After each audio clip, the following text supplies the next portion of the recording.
Okay, so I'm going to be talking about borderline personality disorder management, and we should handle these patients with physical therapy.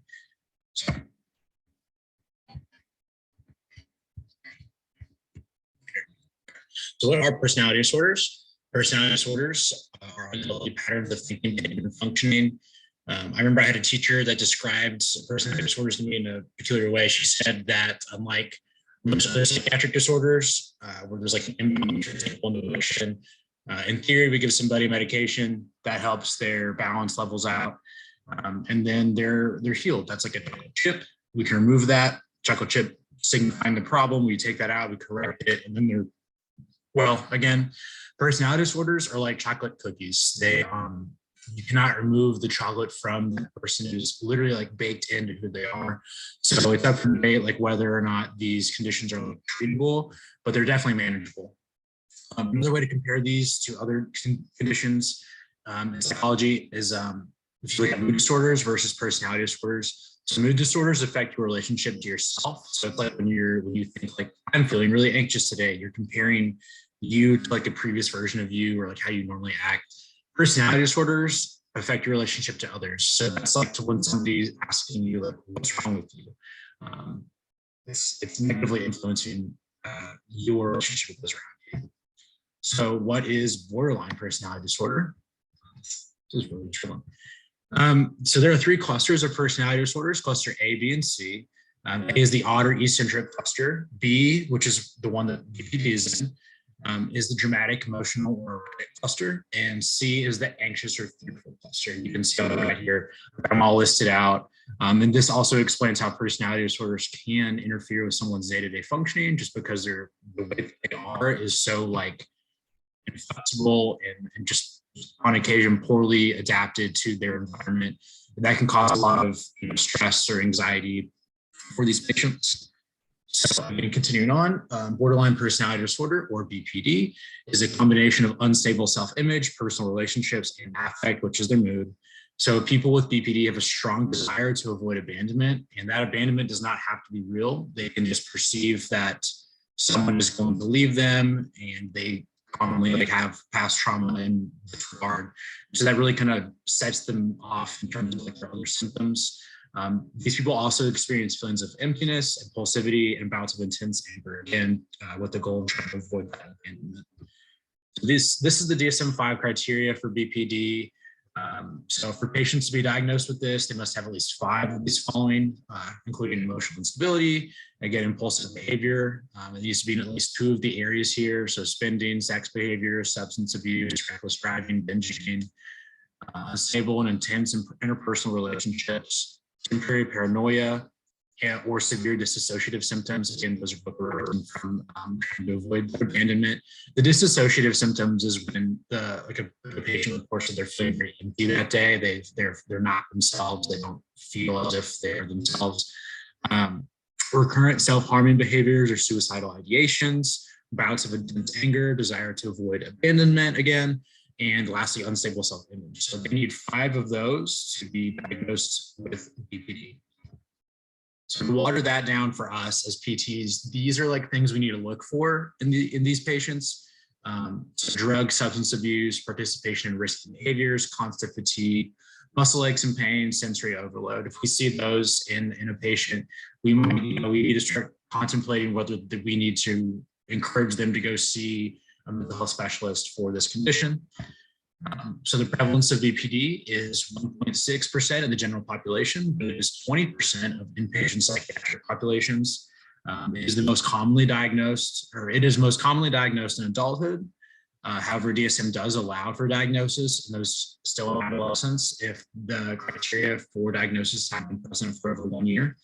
And BPD is the 3rd most common personality disorder, with obsessive compulsive disorder and narcissistic personality disorder 1 and 2. And I just wanted to include that just to highlight the fact that we're going to treat patients with BPD. And oftentimes I think these patients end up getting labeled as like bad or difficult.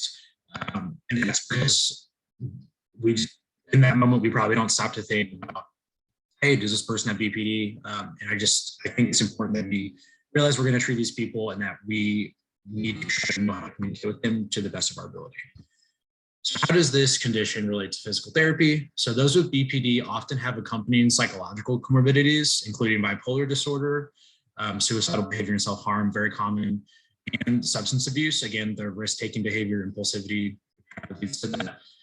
They also have physical comorbidities, which include hypertension, arthritis, and diabetes. And those are all things that we can help treat very well. This is like the big connecting point for me. This is what I thought was most interesting. 30% of those experiencing chronic pain have borderline personality disorder. 30%. I'd be willing to bet it's more. Presence of BPD intensifies pain ratings from patients who have chronic pain compared to those who have chronic pain without BPD.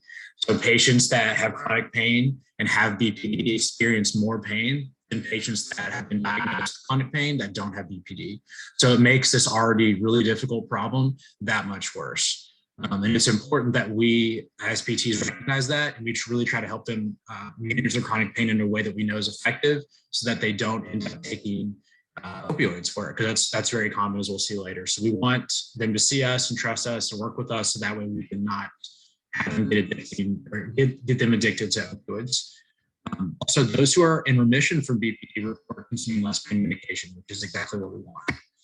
So patients in primary care settings with BPD have a shorter tolerance for discomfort compared to patients without BPD.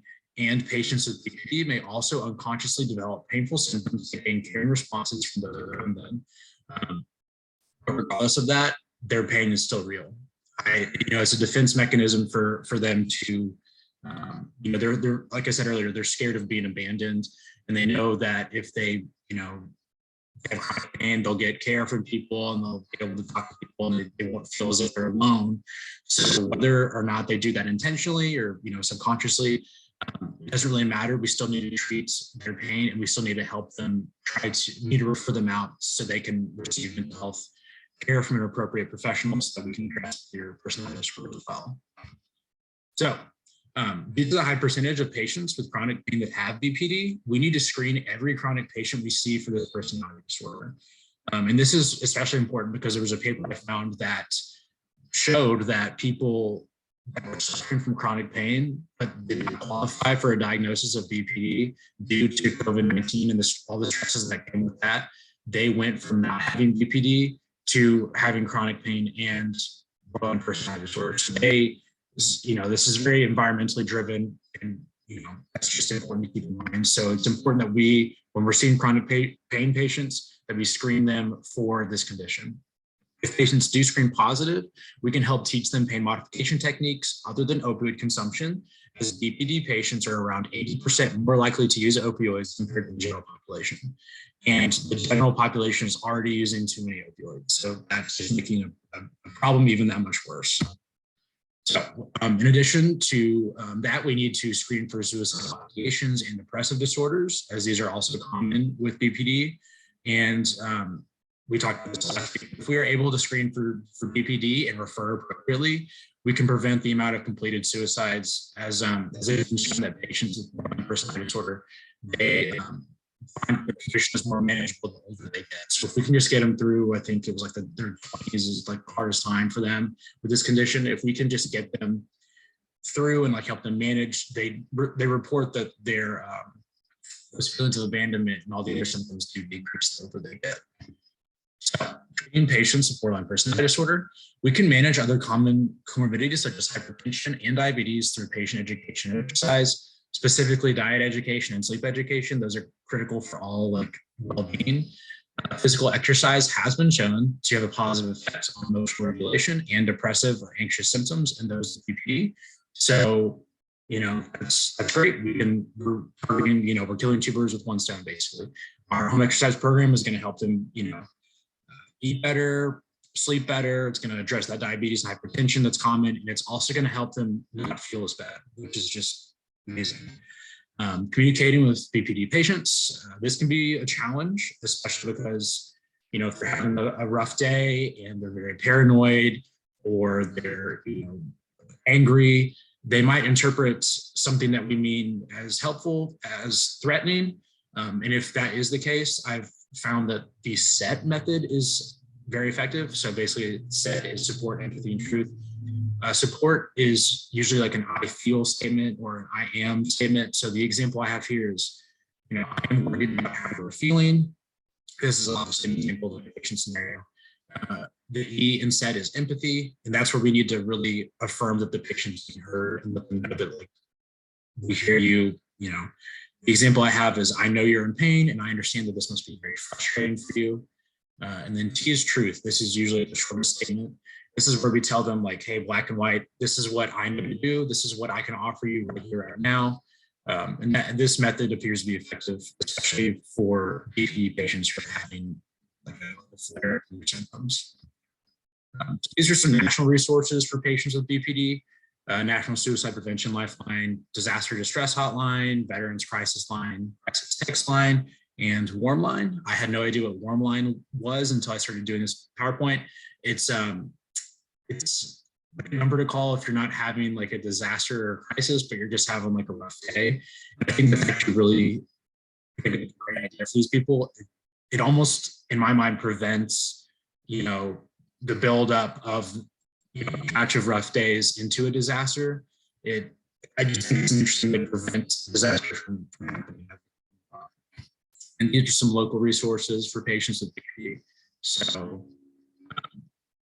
this dialectical behavior therapy, DBT, is very effective for BPD patients. So if someone around here needs some therapy, they would need to seek out those therapists that are certified in DBT. There's also Northwest Arkansas Therapy, Day by Day, Vantage Point, and Valley Behavioral Health System. So these are my references, and thank you.